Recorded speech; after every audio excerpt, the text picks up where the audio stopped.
of procurement is one of the most important thing, because you will get a lot of question regarding procurement.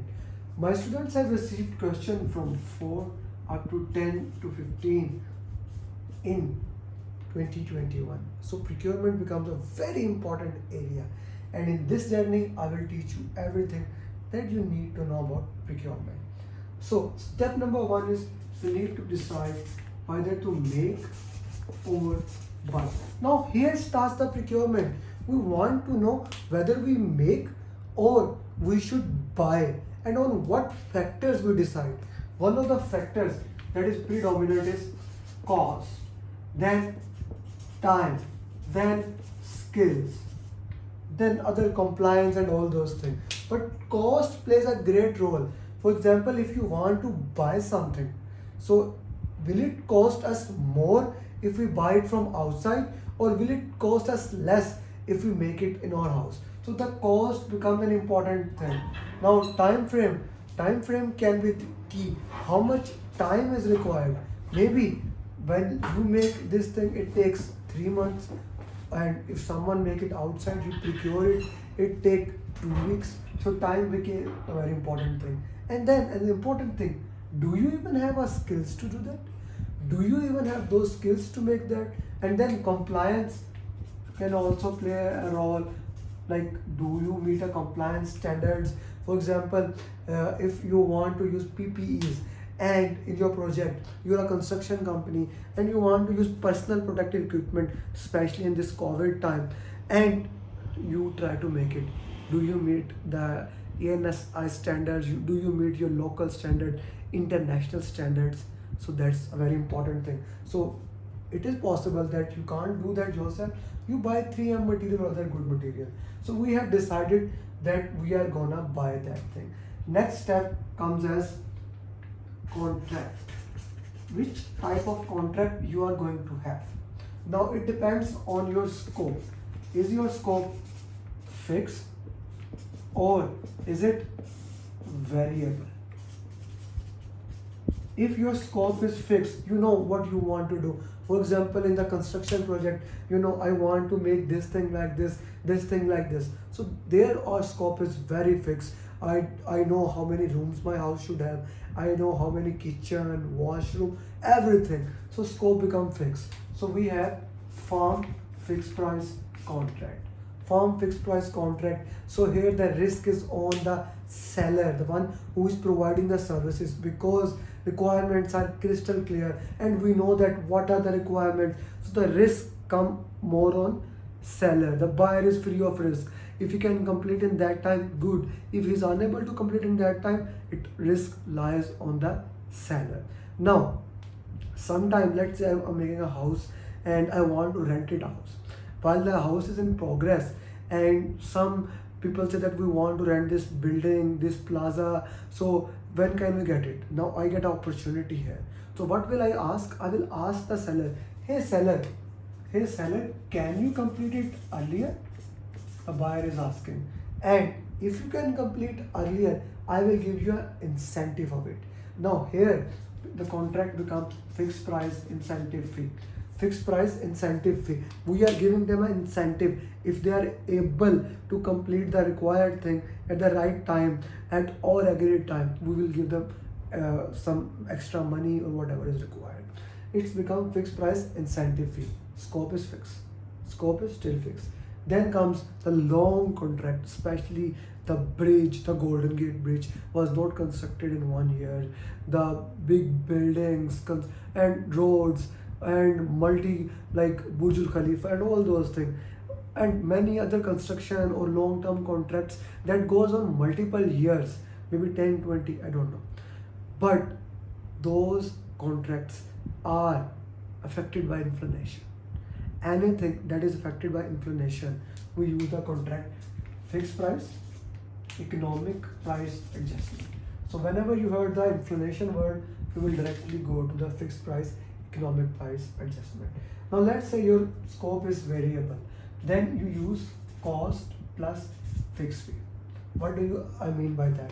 So you go to our mechanic, and you want your car to be repaired. So you go to the mechanic and ask him, hey, my car is making sound, so please have a look at it. Or your air condition is not working, you call an electrician, hey, my AC is not working, please check it. They will check and they say, your this material is damaged, we will replace it and you will reimburse us that amount, and plus you will pay us this fee. Normally that is based on hourly or the lump sum, whatever. So cost plus fixed fee, you are paying them for the material and you are paying them for fixed fee. Now this is very important. The material cost can go high, anything can damage your, you don't know, your car is not working, your AC is not working. He can also say, oh, this is also damaged, this is also damaged. So the scope can go up, it's not 100% clear. In the similar contract, so if you give them an incentive, okay, you say that, okay, let's say he say that, okay, your car is damaged, it will take 8 hours. So this happened to me while I was in a family trip a few months back. So I needed to go back, I have a meeting in the evening, I was in hilly areas and they were like 8 hours drive. I said him, okay, how much time it will take? He said like it will take 4 to 6 hours. So if I waited for 4 to 6 hours, this means I have to drive at night in the hilly areas with no lights, which I don't like. So I asked him, okay, if you can do it in 1 hour or 2 hours, I will pay you this much amount extra. This much amount extra, which he did, and which I paid him the incentive fee. Now incentive fee is agreed with the people and it is a contractually bounding. It's a contract that you have to pay them amount. Fixed price incentive, cost plus incentive fee. Then we have cost plus award fee. Now this is a very interesting contract. You haven't agreed to someone, okay, someone did a good work, you like it, and you gave them a award fee. That's like a tip, that's like a bonus. So cost plus award fee. So then comes the time and material contract. Let's say you want to rent a crane. You are working in a construction company. How you are going to rent it? You rent it by number of days or by number of hours. So time and material contract. Or you are going outside. I remember when I went to Maldives with my wife, Malaysia. So we went to Langkawi and we rent a car. Now there we have to pay per hour or per day, I'm not sure, but whatever, we have to pay time and material contract. If anything happened to the car, we were going to pay them. So again, our scope is not 100% clear. Time and material contract, guys, most of the time we are using all these contracts, and these contracts are the most important. These are all predictive contract, but agile can also have some contract. We get a cost plus fixed fee per work package, cost plus fixed fee per user story. A graduated contract or any type of contract can be in the agile. Remember, customer collaboration or contract negotiation in agile, that is the hint how the agile contract can be. So once this is done, now we go with the source selection criteria. Okay, so who are the sources? Now here organizational process assets like pre-qualified sellers. Already your companies, good companies have a shortlisted sellers, so you go directly to them. Or enterprise environmental factors are there. What are the internal sellers available? What are the external sellers available? What are your procurement system policies? All those things. And you also make a selection criteria. For example, if I want to eat a burger, a good burger, okay, I want to eat a good burger, it must be economical. The cost should be economical, the quality should be excellent, all those things. We make a source selection criteria, and then we look, okay, from where I can get burger, okay, Hardee's, okay, Howdy, McDonald's, KFC, and all those things. Then I will see, okay, what are my past references?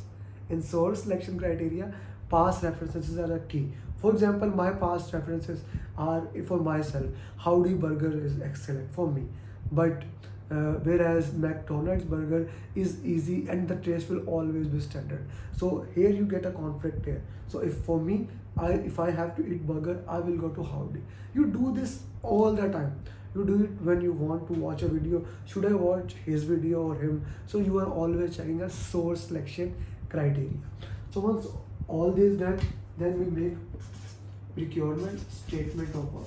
So procurement statement of work, we write down all the things, what is going to be there, what are our specification, what do we want, and then we publish it. It's just like when you get something in the newspaper. Okay, this is more like a invitation for bidding. It is something for which all the acceptance criteria must be written. This is a procurement statement of work, very important thing.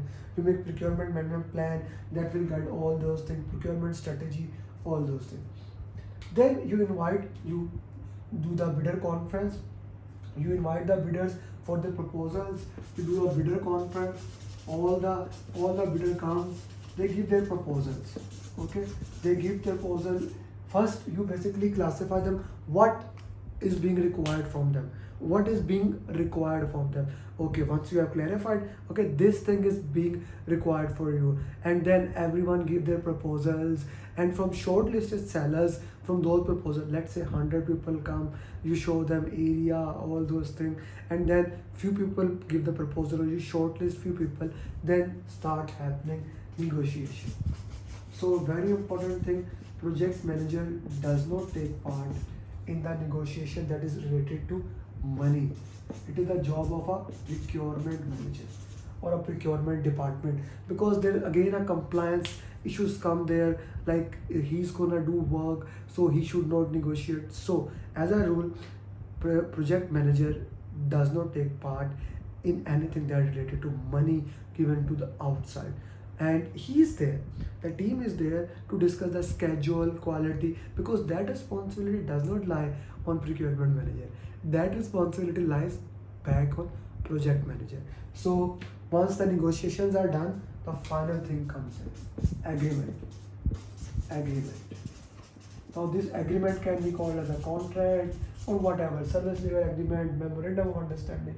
So sometimes you have a letter of agreement, letter of intent, like a preliminary agreement, and then you have a final agreement.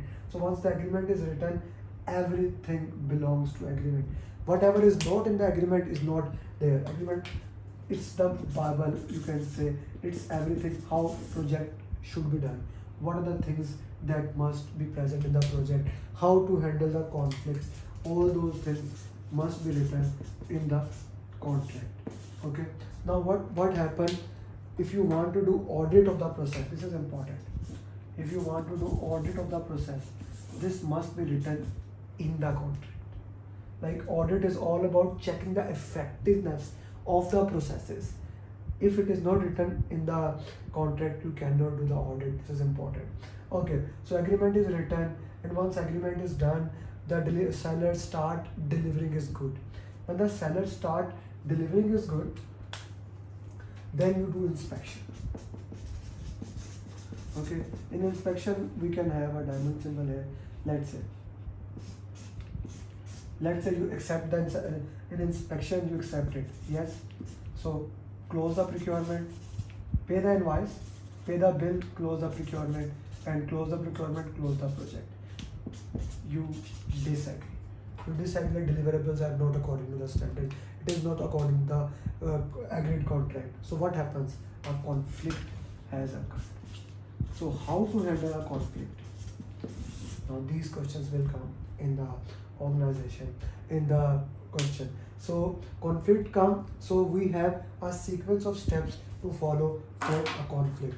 For conflict come, step number 1, do what is written in the contract or agreement. Try to do what is written in the contract or agreement. This is possible, this happens a lot, that something that is not written in the contract, that happens.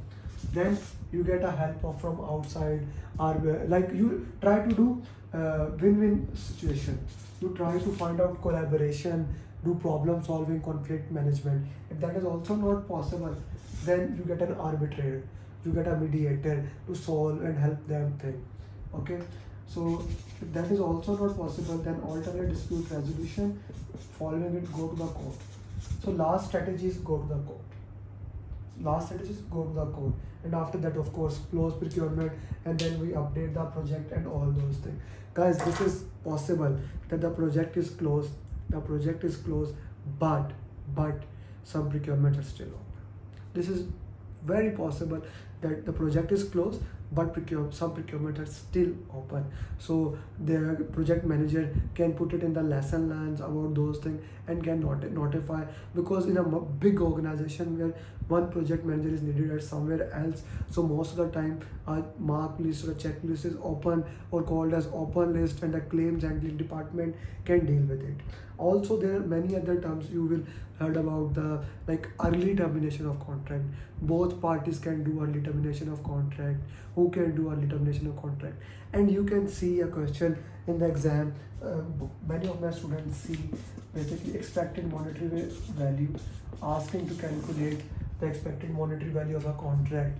So whatever the exam says about that, remember, expected monetary value is always probability into impact. Probability into impact. And if you want to check the progress of seller, so again, schedule variance and value divided by plan value. If you are doing good here, greater than one good, less than one bad. Similarly, cost variance and value divided by actual cost, greater than one good, less than one bad. So that sums up the entire journey of procurement. So guys, very important, I am making these journeys videos for you so that you can learn, master the PMP exam. We have made other journeys also, do check them. We did change request, stakeholder, risk, and many other journeys. Do watch them and learn them. These are very important. And if you can understand all the journeys and watch the coaching call, that's it.